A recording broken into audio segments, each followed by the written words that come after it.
Namaste, beautiful. Welcome to practice. Today we are going to be covering scorpion pose. So we are going to be practicing mostly on the forearms. After I teach you on the forearms, then we might go and try on the hands as well. To be honest, I at one point could almost always get my on hands scorpion, but I haven't really been practicing it that much. So I don't have the most confidence in being able to do it at the moment, but I, at the very least, could teach you some tips toward getting it. So we'll mostly do Pincha though. That's kind of my stronger one at the moment. So this is quite intense in the back. Yes. So please be warmed up accordingly. Probably if you are someone who is practicing this, then you have an understanding of your body. You have an understanding of what maybe you need to do specifically in order to be warmed up to do something like this. I recommend being as warmed up as possible, both for safety purposes, but also for confidence purposes. And so for both the body and for the mind, because we want to be allowing the body the best chance it has to get into the pose successfully. And then as we do that, then our mind feels more confident.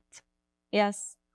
So we're using this really nice exchange between the body and the mind and the soul, of course, always when we are doing anything that involves yoga.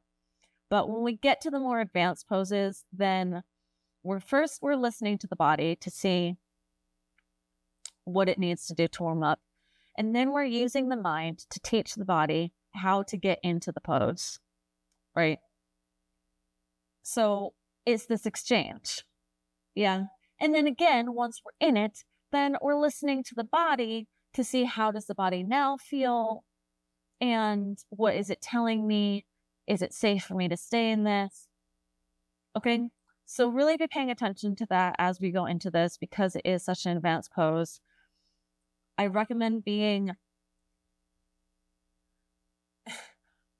having a quite strong wheel before going into this class. So again, my number one recommendation for being prepared is to have already done at least the majority of a full practice. That is a heart opening or a back bending class. Shoulders as well. Yes. So if you're here because I suggested you come here from one of my classes, hopefully that you are warmed up already. You are prepared. I have prepared you. If not, I did not do my job correctly. And otherwise, do what feels good for you. Moon salutations is really great. Making sure you're doing dolphins, especially if we're doing the Pincha version, is really great. And have done at least a couple of wheels because there's a good chance that your feet will come over your head, right? If we're practicing a scorpion and we don't know how to do it yet, there's a good chance the feet are going to fall over the head.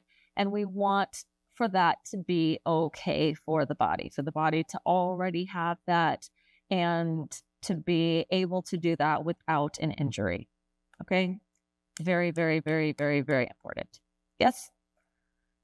If all that is done, then let's go ahead and get to it. So actually, I just made a class that is to prepare for going deeper in back bending.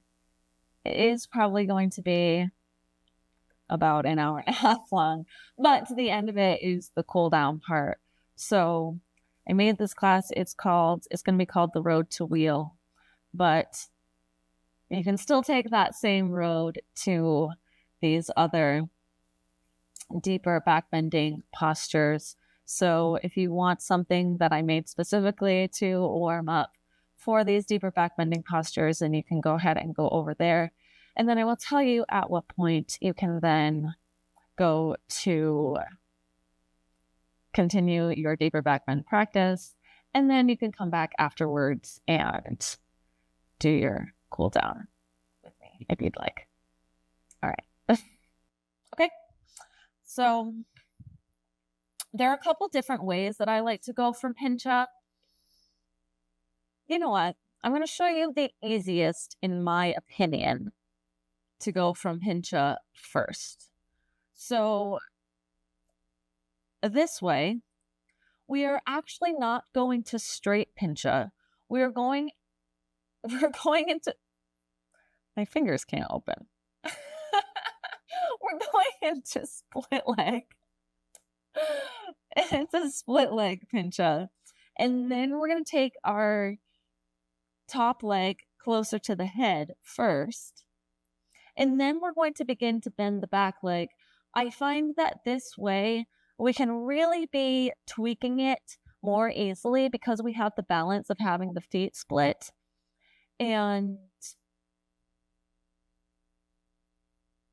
because of having that extra balance that maybe we don't have when our feet are together, then we can be thinking more about how everything is going to move together. Yeah, so when we first are moving our top foot toward our head, then we're going to begin to bend the back at that point. So we're going to begin to bring the heart forward. We're going to begin to bring the head up because we're bringing our head toward the foot as we bring the foot toward the head. Yes. And then as we're bringing the back leg, we begin to bend the back leg. Then we're going to even be lifting the chest more and more and more.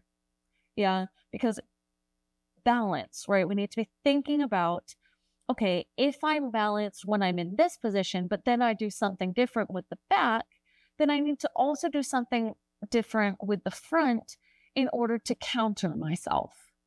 Yes? So in this instance, then we're going from something wider to something more compact. And so we need to be going accordingly, right? From both sides. Yes? All right. So that all being said, let's go into whatever version of Pincha feels most comfortable for us. So we can have such that our hands are together, or we can have our hands down. Like, what is most comfortable? I actually put my hands together right now. This floor is a little bit slippery. It's a little sweaty, to be honest. Okay.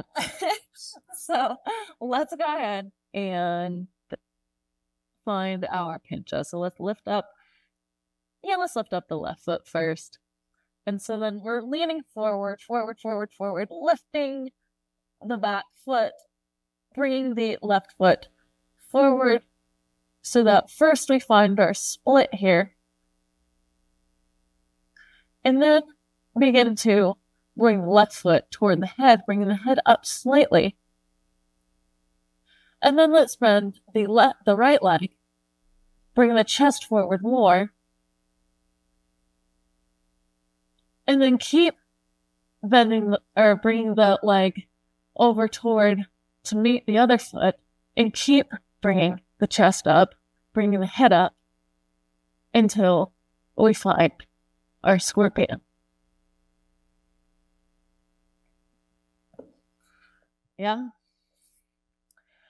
So when we go into Pincha that way, then we're most likely going to already kind of have the chest quite more forward. So that's also why I started it that way. Because when we're here, then we're probably going to be more looking at the hands than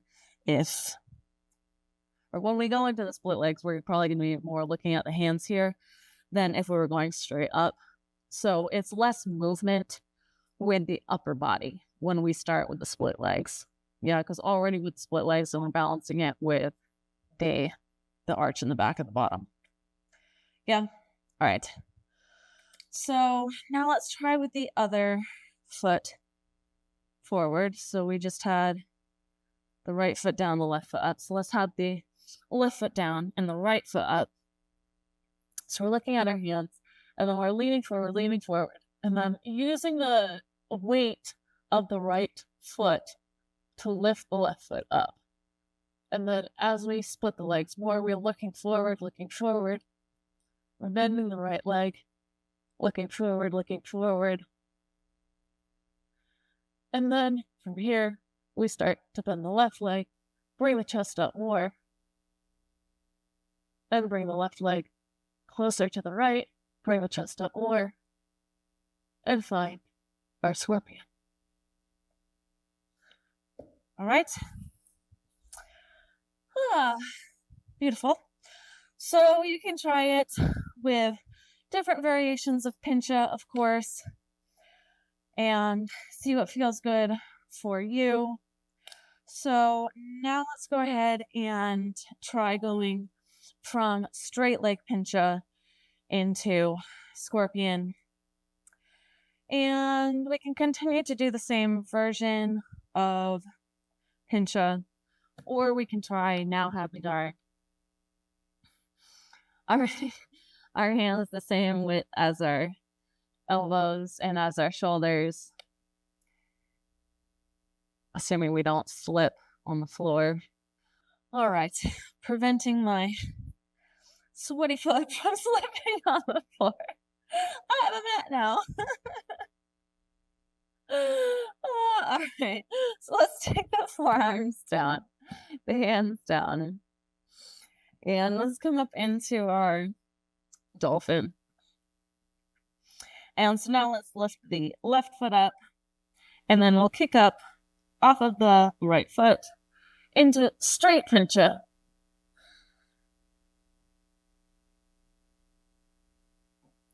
And then from here, then we're bringing the toes down toward the head as we're bringing the head up toward the toes. The chest forward, the head forward, and they meet. Then the middle. Yeah. All right, let's try the other side. So I'm trying to think of, it's really using the mind to picture it is really important. Picturing yourself, bringing the feet toward the head, bringing the head toward the feet. Picture yourself balancing. And just focus. And mindfulness, intention is with anything balancing, but anything that is balancing that you're moving into something different, then, focus is really just the biggest thing. Yeah. Focus, intention, visualization. Yeah. All right. So let's go back up into our dolphin. Forearms down, hands down, up to dolphin. Lift the right leg up this time, and then kick up into our Pincha with straight legs. Begin to bring the toes toward the head, and begin to bring the head toward the toes. At the same time, slowly, until they meet in the middle. Yeah. Beautiful. All right. Now, let's see about the handstand version. Yeah. I might need to. Oh, okay. Well, the handstand version, to be honest, I have only ever done from the split legs and then into it like we did the first way in Pincha. So that's the way we're going to practice it now. So we're doing basically the exact same thing, except now we're balancing in our hands instead of on our forearms. So let's place the hands down, and we'll lift the left leg first. Come up over the shoulders, or bring the shoulders up over the wrist before we begin, and then kind of jump, right? So then we're again using the weight of the left foot to come over to lift the right foot up slightly more than we are jumping. Whoops. Okay. And so then we have our split legs. And again, we're looking forward. And then we're taking the left foot toward the head. Begin to bend the right leg. Bring the chest forward more. And bring the right. Whoa! See, that's why I said make sure you have your wheel so that if that happens, you can jump out of it. And it feels okay. All right. I just taught 1, 2, 3, 4, I don't know, 6 or 7 arm balance classes. So my shoulders, to be honest, are not feeling wonderful right now. Anyway, let's see how the other side goes. Honestly, sometimes I can do my other side, which I think is my weaker side. I can do it more easily. So let's try the other side. And I mean, do as I say more than as I do when we get to this point, right? Really just be concentrating on the focus and concentrating on focus. Yeah. Yeah. Moving slowly, really just about finding your own specific balance between the movement of your legs and the movement of your chest. Yeah. All right. So let's try it again. Maybe I should try it without talking.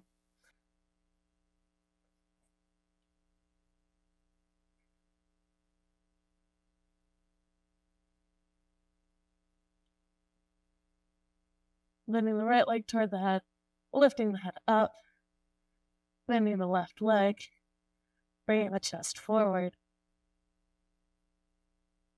And waiting in the middle for a second before you fall into your wheel. Woo! All right. I'm going to try once more on each side, but I'm not going to overwork my shoulders. I'm not going to overwork my body because I would encourage you to also not overwork yourself. So if you have also done as many arm balances today as I have, and your shoulders start to say, I don't know about this, then stop. Or do one more and then stop. All right. One more time. Let's see how we can do on the hands.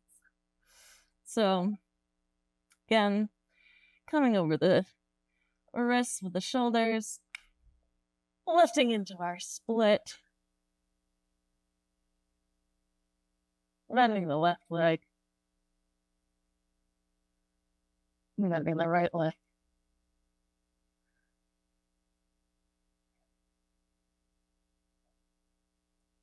I'm kind of finding a scorpion.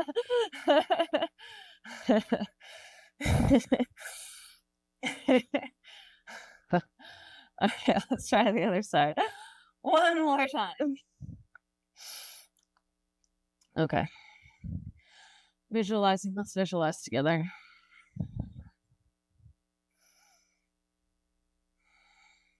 Visualize lifting up into the split legs. Visualize the front foot coming, or the back foot, I guess, coming toward the head. Visualize the front leg bending as the chest comes forward.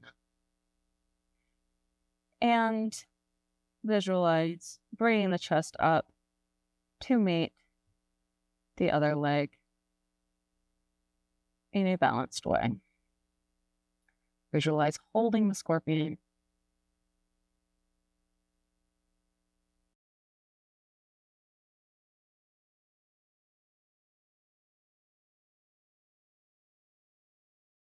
All right, so since I recorded this, it has been about a week and a half, and I have retaught myself how to do the pose. So at some point in the not so distant future, I will do a little addendum. But for now, I'm just going to point out the things that I am not doing correctly here. So this part is fine. Of course, I'm still balanced here.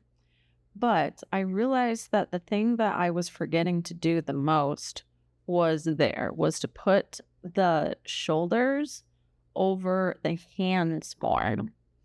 So we do still want to be, moving forward with the chest, bringing the chest up, bringing the head up. But we also want to be coming farther over the hands with the shoulders. And I think that's the part that I lost in my body when I stopped practicing it for a while. So you can see it again here. Well, apparently I couldn't even kick up there. So you can see that my shoulders are kind of just directly over the hands. If they were more forward, then it would allow for the chest to kind of come up more easily, and it's better for counterbalancing. Again, do as I say, not necessarily as I do. I'm still leaving that in there because whatever. If I only showed when I could do stuff, I would not be showing 100% of the story. And I think it's important to know that teachers as well cannot always do things. To be completely honest, when I could do this pretty much all of the time, I was in this kind of situationship. And he took many videos of me doing this. And it's really hard for me to go into it without thinking about how terribly that situation ended. And so what I was just trying to do was, find new associations. And yeah, we use our practice to get into our life, and sometimes our life gets into our practice, and we have to then again use our practice to get our life straightened out again. And it's just this never-ending cycle. All right. I'm going to try one more time on my good side. And I promise that it's going to be the last time. This is practice, right? So hopefully we're all practicing together and it's fun. Yeah? Okay. Here we go. New associations, or whatever else we may be telling ourselves as we go into this. Let's tell ourselves, and let's do it. Also, new shoulders would be nice at the moment. Okay, so the new associations thing is actually super important to how I was able to do this again. So here I'm practicing this at the dance studio that my mom owns, and it was a couple of days later that I was able to do it again, and it was my dad's birthday, and my dad said to me, "You can do it." And I thought about all of the times that my dad has said to me, "You can do it," and how my dad is the best male relationship in my life. And now I have that new association. Well, I'm going to incorporate it back into my practice again because I need to make those new associations, and I might as well admit that I haven't been practicing it because of what I just told you. So, yeah. Teaching Scorpion was requested, and I was like, well, I'm going to teach it because it was requested and because I probably could use to break that association, because it's, one that needs to be broken. It's one of my favorite poses that I got really good at, and life happens and people do things that hurt, and that is no reason to stop practicing your favorite pose, is it? No, it's not. Anyway, if you have further questions that I can answer verbally, that I might know the answer to, that are not involving how do you do scorpion on hands and do it properly, and it involves me actually doing it, then please let me know. Otherwise, I hope this was helpful, and thank you for being here with me, for allowing me to guide you with so much love. And I feel emotional. Namaste.